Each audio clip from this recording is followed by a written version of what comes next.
आप सभी को प्रणाम। लखनऊ में कल 8 अप्रैल को 1090 चौराहे पर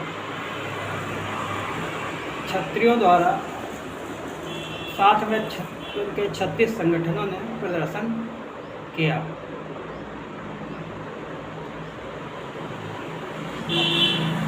पुलिस की भारी व्यवस्था थी, बैरिकेडिंग लगाई गई थी। खासकर अखिलेश के घर की तरफ जाने वाले रास्तों को सुरक्षित किया गया था कि वहाँ ये लोग जा ना पाए, कोई हंगामा ना खड़ा हो, कोई नुकसान ना हो अखिलेश जी का। पुलिस प्रशासन ने बड़ी मुस्तैदी के साथ ये काम किया। छत्री आक्रोशित है, सनातन आक्रोशित है छत्री, क्योंकि 36 संगठन सब राजपूत नहीं थे। राजपूत बहुतायत में तो थे, लेकिन उसके साथ भी पूरे लोग समाज के, हिंदू समाज के लोग थे। अब 12 अप्रैल को आगरा में फिर होना है। भारत के कई शहरों में प्रदर्शन हुए। आक्रोश दिन पे दिन बढ़ता जा रहा है। रामजी लाल सिन्हा माफ़ी मांग नहीं रहे हैं, ना अखिलेश यादव। अखिलेश यादव तो एक कदम आगे निकल गए।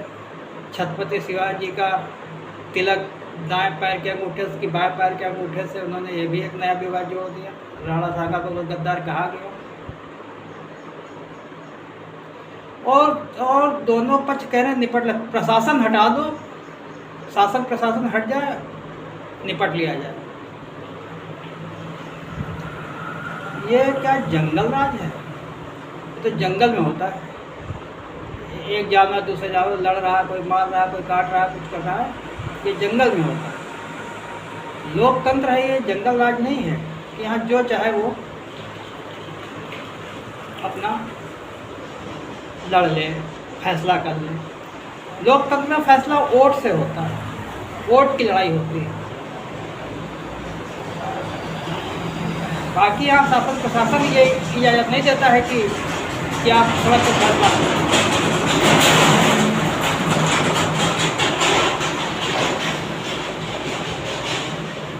तो इस टाइप के भाषणों से, वक्तव्यों से माहौल ही खराब होता है।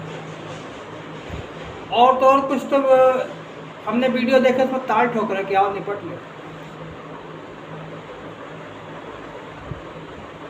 लेकिन हाँ, एक बात जरूर कहेंगे, अखिलेश यादव ने रामजी लाल द्वारा जो ये बयानबाजी हुई राणा सांगा के ऊपर,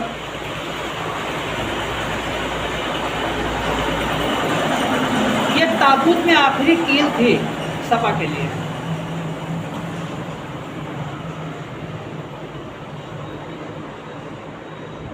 इनको हार से कोई नहीं बचा पाएगा, क्योंकि अब इनका ऐसा कोई मजबूत साथी है नहीं। दूसरी बात, इनको गोबर से बदबू आने लगी। यादव भी इनसे नाराज हुए इस बात से। मुसलमानों को तो ये एक लाइन से निपटे, चाहे अतीक हो, चाहे मुख्तार अंसारी हो, चाहे आजम हो, अब वर्ग का नंबर है। मुस्लिम भी इनसे छिटक रहा, ना वक्फ बोर्ड बजा पाई है। तो बयाने इन्होंने खूब पकड़े चारों तरफ। इनकी वापसी चुनाव में ही होगी। 27 के चुनाव में इनको मैं ब्याज के आदमी वापस करेंगे। अपने पिता से पार्टी छीनी, अध्यक्ष बन गए। तो इनके लिए तो एक ही बात कही जा सकती है, ना तो ये अपनी जात के यादव महाराष्ट्र, ना ये अपनी जात के हुए, ना ये अपने बाप के हुए। पार्टी छीन ली तो ये अपने बाप के भी नहीं हुए, और ना ही ये देश के, ना ये देश के कह लो, राष्ट्र कह लो, ये राष्ट्र के भी नहीं। क्योंकि उन्माद फैलाना, विवाद खड़े करना, ये कोई सपा पार्टी से ही सीख सकता है। आज तक कितने विवादों को इन्होंने जन्म दिया, जिससे कि समाज में बिखराव, एकता टूटे हिंदू समाज की। इनका टारगेट सिर्फ इतना है, राजनीति की रोटियां सेकना। ना रोटी सिक रही है, ना इनकी अब दाल गल पा रही है।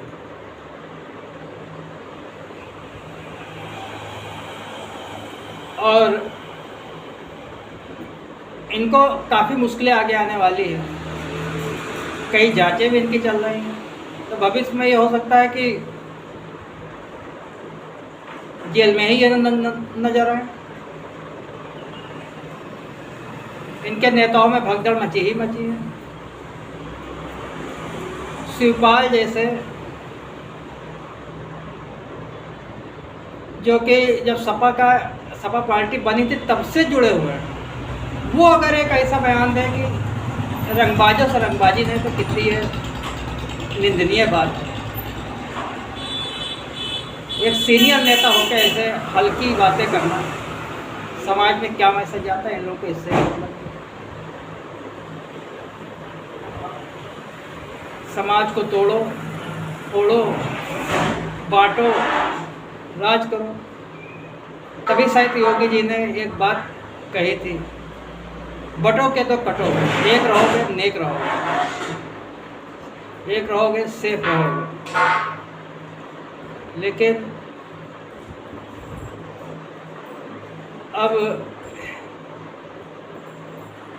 अखिलेश यादव का तो भगवान है मालिक है, और वर्ग का भी पक्का है जेल जाना। संभल की मस्जिद का नाम बदल के जुमा मस्जिद, मतलब ये पुराना नाम ही था, जुमा मस्जिद कर दिया गया।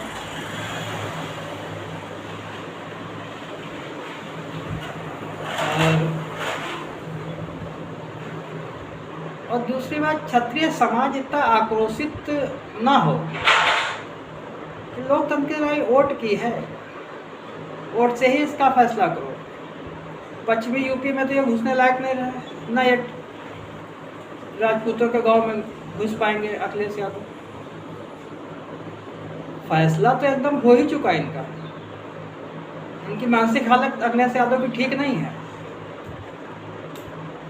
जो ये सोच रहे हैं कि 27 में झंडा गड़ जाएगा, झंडा का पता नहीं चलेगा। पहले अभी जो भगदड़ मच रही है, 30 सांसद भागने वाले हैं, उनका ये क्या करेंगे। और वो रहे भी तो उनका हश्र क्या है उनको भी पता है। और जब ये हार जाएंगे तब ऐसा ना हो कि क्षत्रिय समाज इनको फिर बताए कि अब तिलक दाएं पैर से करें कि बाएं पैर से करें।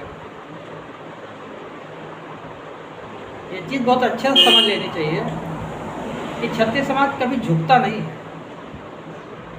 झुकाता है। चाहे उसका सर कट जाए लेकिन वो झुकेगा नहीं, लड़ेगा जरूर। ये क्षत्रिय समाज की खूबी है, ये इतिहास गवाह इस बात है। मर गए लेकिन झुके नहीं।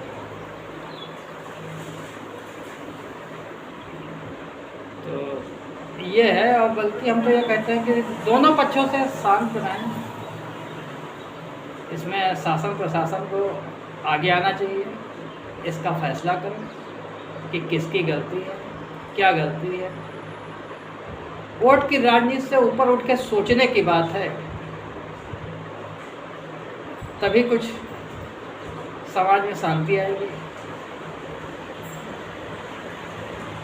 देश विकास के रास्ते में अच्छा चल रहा है, मोदी जी बहुत आगे ले जा रहे हैं, योगी जी बहुत। यूपी को तो बीमार राज्य था, इसको तो स्वस्थ हो गया, उत्तम प्रदेश बन गया, हिंदुत्व को मजबूत किया। फिलहाल इन सब चीज़ों पे विराम लगाएं, क्योंकि ये युद्ध का समय नहीं है कि गृह युद्ध हो। इसमें किसने क्या क्या, उसकी नैतिक जिम्मेदारी, स्वेच्छा से वो अपनी माफ़ी मांगे।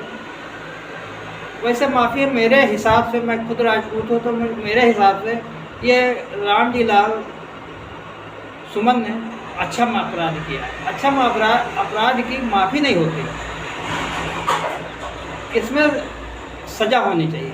यह शासन प्रशासन को तय करना पड़ेगा, क्योंकि ये गलती माफ़ी योग्य नहीं है। इतने पुराने सांसद, आप इतनी ब्लेंडर मिस्टेक करेंगे एक समाज के लिए। और अब तो ये चलन में है कि जो नहीं बस छत्री को तो 4 बातें सुनाओ।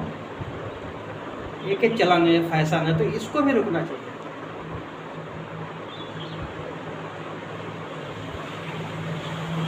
इस पर पूर्णतया रोक लगनी चाहिए कि ये भड़काऊ बयानबाजी से नेता बचे। आखिर नेता को देखकर ही समाज आगे चल रहा है। नेता क्या सिखा रहे हैं देश को? लड़ाई झगड़ा, दंगा फसाद, ये नेता के लिए तो महागलत है। ये वो नेता नहीं, वो समाज सेवी नहीं कहा जा सकता। तो भाइयों, आज के लिए बस इतना। आप सभी को प्रणाम। माता रानी आप सब पे कृपा बनाए रखे। जय राजपूताना, जय माँ भवानी, जय समाज।